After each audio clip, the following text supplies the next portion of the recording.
Didampingi tim kuasa hukumnya, Irena Handono menyambangi Bareskrim Mabes Polri untuk dimintai keterangan sebagai saksi pelapor atas penistaan agama yang dilakukan oleh Basuki Cahayapurnama atau Ahok di Kepulauan Seribu beberapa waktu lalu.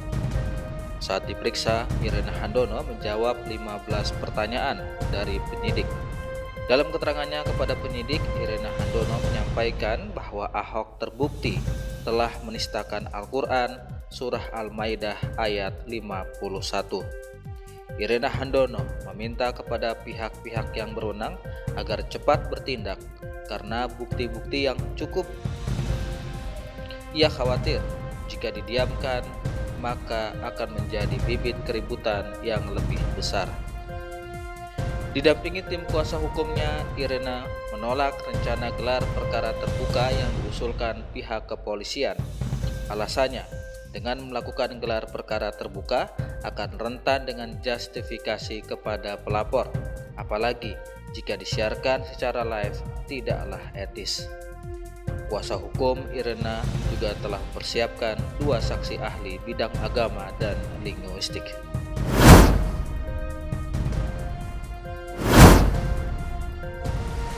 Tadi saya sudah memberikan keterangan sebagai pelapor tentang penistaan terhadap kitab suci Al-Quran, terhadap Allah Subhanahu wa Ta'ala, dan terhadap Rasulullah, para ulama, dan umat Islam yang dilakukan oleh saudara Ahok,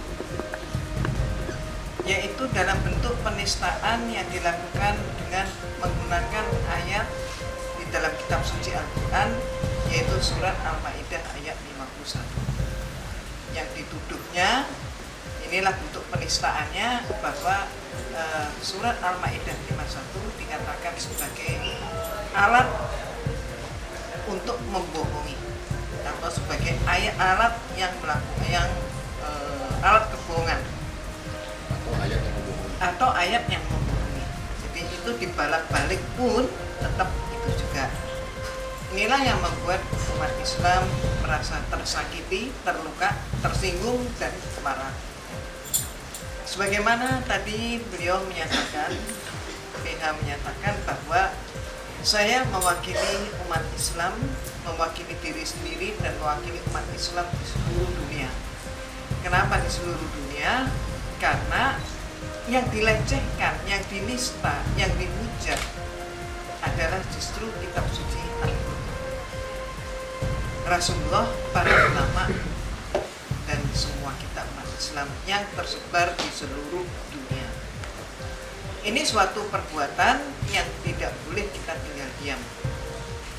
Dan kalau kita diamkan peristiwa seperti ini, maka tidak mustahil ini justru akan merupakan suatu bibit daripada keributan yang lebih parah lagi.